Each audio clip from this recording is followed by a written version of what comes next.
Hey y'all, welcome back to my channel.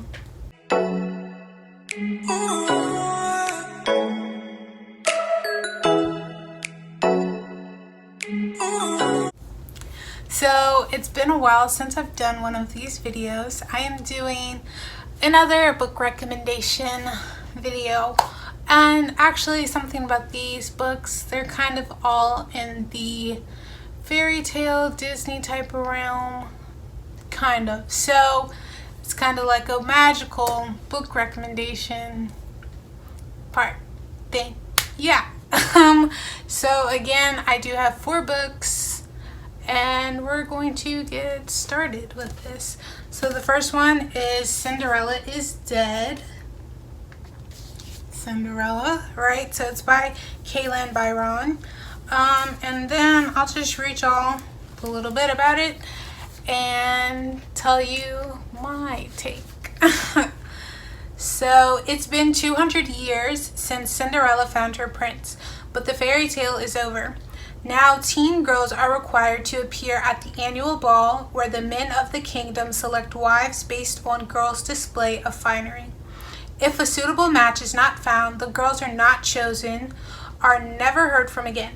16-year-old Sophia would much rather marry Erin, her childhood best friend, than parade in front of suitors. At the ball, Sophia makes the desperate decision to flee and find herself hiding in Cinderella's mausoleum. There she meets Constance, the last known descendant of Cinderella and her stepsisters. Together they vow to bring down the king once and for all, and in the process they learn that there's more to Cinderella's story than they ever knew. This fresh take on a classic tale will make readers question what they've always been told about happily ever after and the route for girls to break down the constructs of the world around them. So as you can hear, the main character, Sophia, very much likes girls. And this is definitely a big part in the book and the take on Cinderella's happily ever after.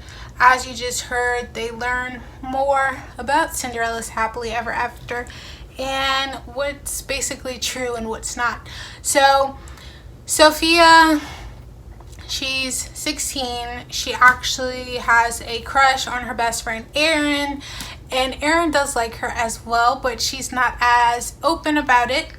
And Sophia's parents, they both know that she likes girls, but for the sake of her basically staying alive, it has become kind of like survival of the fittest. So she does have to hide her feelings in order to, stay alive and not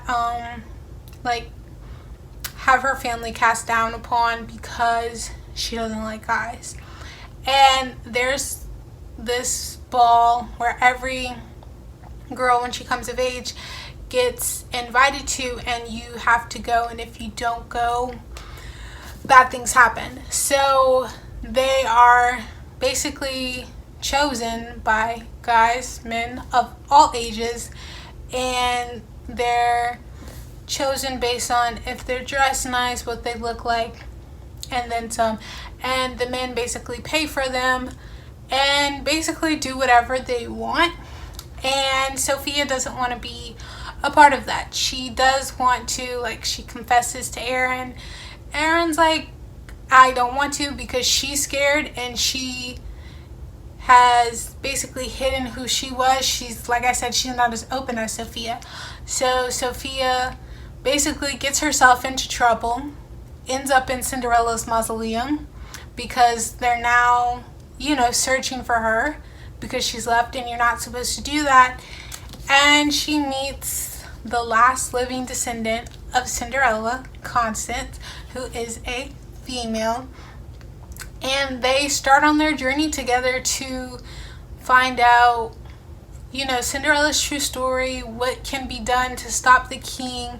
And it's really good. It's a really good take on Cinderella.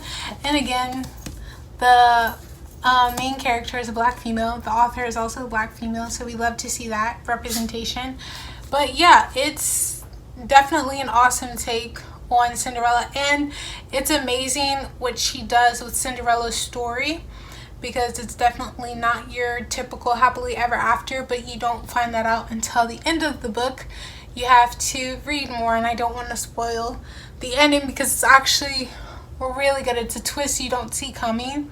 But yeah, I recommend this, like, solely just because representation, then also LGBTQ friendly, and it's also your fairy tale. I mean, who doesn't love a good fairy tale?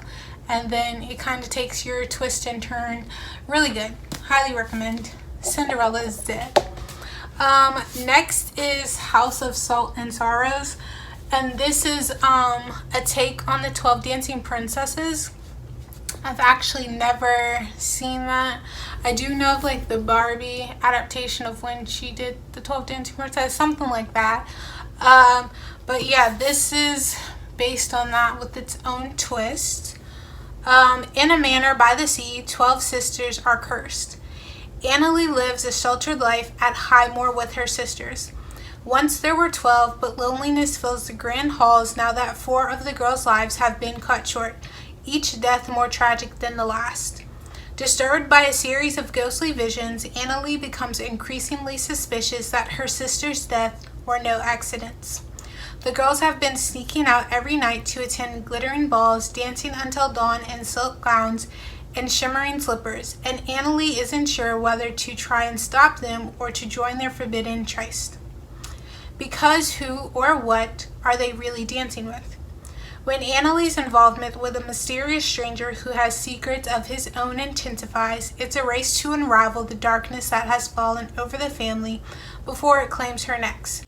House of Salt and Sorrows is a spellbinding novel filled with magic and the rustle of gossamer skirts down long, dark hallways. I was very surprised at the end of this book. There's like a loophole. Yeah, but as you heard, so there are 12 sisters. 4 of them have died mysteriously out of the blue. No one saw this coming. And Donnelly, she's one of the older sisters, starts to question, did her sisters kill themselves? Did someone else kill them? Is there something else coming into play here? And she starts trying to go through this journey. When she ends up meeting this guy, she likes him, but at the same time she's trying not to get too caught up with him. And she kind of thinks it's convenient that when her sisters start dying, he appears. So she's kind of like wary of him, but at the same time still likes him, but has to remain on the track to find out what has happened to her sisters. And with the remaining sisters she has left, they start going to these dances. They got their dad to all buy them new shoes. They're wearing these new dresses. And at first she's kind of feeling it, but then she's like, this is getting a little sketchy. It's not making sense.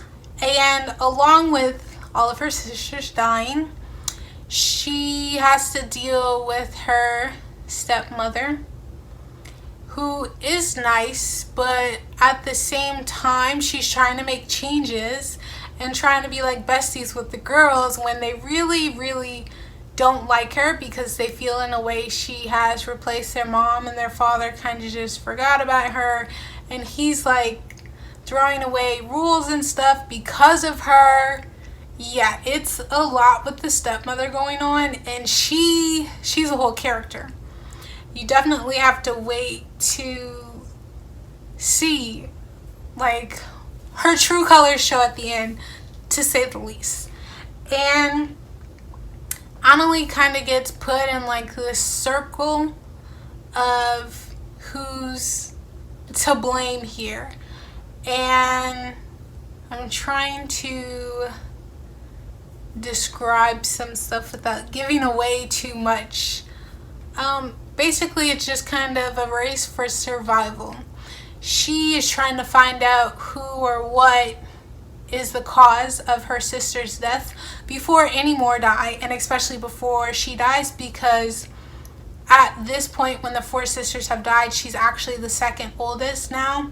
So, and the second oldest inherits the manor and everything because of where they live. It doesn't matter if a boy or a girl is born. The firstborn will receive the manor and everything that comes with it. So, yeah. And it's a lot of responsibility, but then also she has younger sisters that she's trying to protect. And then there's this other guy, so a little bit of a love triangle. But I really, really enjoyed this book. And the end is definitely a twist of when you find out what actually happened. And honestly, it teaches you that when you wish for stuff, be very descriptive in what you want. Don't leave a single detail out. And that will make sense once you read the end of the book. Like once you get like the last, I think maybe 3 or 2 chapters or whatever, when you find out the truth, it's gonna make sense that when you make a wish, be very descriptive. But yes, 10 out of 10 for House of Salt and Sorrows. Again, that was a 12 Dancing Princesses retelling. So my last 2 books are actually by the same author. So we're gonna do Stepsister first. So pretty. But it's by Jennifer Donnelly, and she has a couple Disney retellings that she's done. And I believe Stepsisters was her like second one. This wasn't the first Disney retelling that came out by her, but Stepsister, and it says beauty isn't always pretty. So don't just fracture the fairy tale, shatter it. Isabel should be blissfully happy she's about to win the handsome prince, except Isabel isn't the beautiful girl who lost the glass slipper and captured the prince's heart. She's the ugly stepsister who cut off her toes to fit in Cinderella's shoe, which is now filling with blood. When the prince discovers Isabel's deception, she's turned away in shame. It's no more than she deserves. She cut away pieces of herself in order to become pretty, sweet, more like Cinderella. But that only made her mean, jealous, and hollow. Now she has a chance to alter her destiny and prove that ugly stepsisters have always known. It takes more than heartache to kill a girl. This is definitely, it gives you a whole new look on Cinderella's stepsisters, but also Cinderella herself. She wasn't as nice as we thought. So as you just heard, Isabel is, I would say she's like the nicer of the 2 stepsisters, but they both cut off pieces of their feet to fit into the shoe. The other stepsister, she like cuts off the back of her foot to fit in, but that didn't work. So Isabel's mom talked her into cutting off some of her toes to fit in this shoe. And then it's like they burn the skin off to stop it from bleeding. So she's walking, the prince and the guard like inspect it. It's all good. But as she starts walking closer and closer to the carriage, blood starts filling up the shoe. It's a whole problem. He finds out that it was a lie, and technically he's been lied to twice by this family, the first stepsister and now Isabel, and he banishes them. And just everybody hates them because of what they've done. And eventually, obviously, he finds Cinderella, and you know, that's the happily ever after for them. Like, Cinderella moves away, and everyone in the neighborhood kind of just knows that they were rude to Cinderella, they did this and that to her, and they've just been cast down upon. But as you read more into the story, you hear how Isabel and her sister were treated, and then when Cinderella like first came around them, how all 3 of them were compared, and it wasn't the nicest comparison. And you just learn more about them, And you learn that Cinderella did kind of, I mean, the stuff she did wasn't as bad as what they did to her, but I mean, she did some stuff that did change the outcome. And in a way, they definitely all could have been happy sisters together, but they were just always, the stepsisters were always compared to Cinderella. Why don't you look like her? Why aren't you as nice as her? Like, she's super pretty, y'all are ugly. So that kind of just kept building up for Isabel especially, and she had this hatred for Cinderella. But as you read more into the story, you learn that Cinderella's life in the castle isn't as glamorous as it seems to be. Her life is in shambles too, and you know, the kingdom isn't as great as it pans out to be at all. So Isabel has to work on herself, but also kind of help Cinderella in a way. And it's hard for her because she's hated Cinderella for such a long time, been compared to her all this time. But, you know, come to find out, she's also had hard trials as well. But Stepsisters, this is it. It's really good. It gives you a new look on Cinderella. It gives you a new look on the stepsisters and what they went through. Definitely, so it's not a one-sided story. You get different points of view, so you can see why the outcome was what it was and why they did what they did, basically. So highly recommend this one. Another Cinderella retelling. And I'm gonna do my last book, which is also by Jennifer Donnelly. So please look at this. Poisoned. This, let me see. I can't remember which one she did for Stepsister or Poison, but here's Poison. Obviously, apple. It is Snow White. So this is another good retelling. And at the bottom it says, "Mirror, mirror on the wall, who's the deadliest of them all?" We love it. We love to see this. Break the enchanted mirror, crush the poison apple, seize your own happily ever after. Once upon a time, a girl named Sophie rode into the forest with the queen's huntsman. Her lips were the color of ripe cherries, her skin as soft as new fallen snow, her hair as dark as midnight. When they stopped to rest, the huntsman pulled out his knife and took Sophie's heart. It shouldn't have come as a surprise. Sophie had heard the rumors, the whispers. They said she was too kind and foolish to rule, a waste of a princess, a disaster of a future queen, and Sophie believed them. She believed everything she'd heard about herself, the poisonous words people used to keep girls like Sophie from becoming too powerful, too strong. With the help of 7 mysterious strangers, Sophie manages to survive.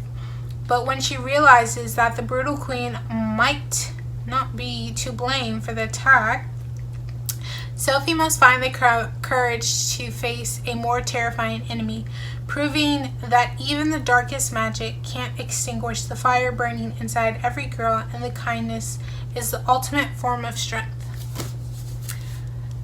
This is definitely a favorite of Snow White. I'm not really a fan of the Disney animated Snow White. That story is just so slow. It's just not it. This, on the other hand, definitely gives props to like Snow White per se, Sophie, but it's your same kind of scenario of she's the princess, we have the stepmother comes in. Obviously, if something happens, it's gonna go to Sophie. She doesn't want it to go to Sophie, so she wants it to go to herself, but also the people see her as meek and weak and just quiet, not fit to be queen, not fit to rule them. So, as you all know, the evil queen, she basically sends out the huntsman to do her dirty work, like, go out there, kill this girl, take out her heart, bring it back to me. And he does that. But by some miraculous force, 7 little men, she is alive. And she kind of has to go through, why was this done to her? How is she alive? What is she gonna do? And at first, Sis is definitely like hiding. She doesn't ever want to go back. But then she kind of realizes that she is the rightful queen and that she should be ruling. But like it said, the evil queen isn't as evil as she seems. Like I said, Jennifer definitely does a good job of telling both sides of the story. It's not one-sided. So you do also learn about the evil queen and why she's even doing this, and what is helping her, what caused her to be this way, because she wasn't always like this she wasn't always this mean, like, definitely. So you hear her side, which still doesn't justify why she's doing what she's doing, but it's not all black and white. So the 7 mysterious men, doors, they help Sophie, but at the same time they're trying to tell her, like, this is a risky mission, like, you're doing a lot, you're doing too much, you could just stay with us and be okay. But she realizes that's not her. After everything she's been through, there's a reason why she is still alive, still here. So she needs to get her heart, fight for the crown, and be the rightful queen. So Poison, it takes you up and down. It's definitely a lot. And then also the 7 mysterious men, you learn a little bit more about them as well, like their story and what happened to them. And like I said, who or what forces, you learn about that as well. And I just like to say, this is top tier. Like, Jennifer Donnelly does a really, really good job doing Disney retellings, but making them a little bit darker, but then also hearing both sides of the story. So really, really recommend Poison because it was really good. That's actually all of my books that I have for today. 4 books. I actually have another one that's kind of in that magical realm, but because I only do 4 books a video, I didn't include it. I'll do it like the next time I do a book recommendation. But I will say where I got these all from. So I bought this one from Barnes and Nobles. Let me tell you the price. And it was $17.99. Poison, and I also bought Stepsister from Barnes and Noble as well, and this one was $10.99, and it's cheaper because it's a paperback, but I don't think Stepsister comes in a hardcover. House of Salt and Sorrows, I ordered this on Amazon. It says $10.99 on the back, but I didn't pay $10.99. I got it for like cheaper on Amazon, because I always say this, ordering on Amazon, you can get your books cheaper than actually going to Barnes and Nobles to get them. Just a tidbit. And then Cinderella is Dead. I bought Cinderella's Dead from Barnes and Nobles, and this was $18.99.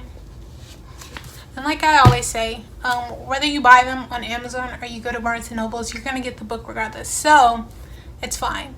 But, those are all of my books. We've reached the end of this video. It had been a while since I done one, so I was like, why not? And then put a little bit of a Disney magic vibe. That'd be like the genre target for this video.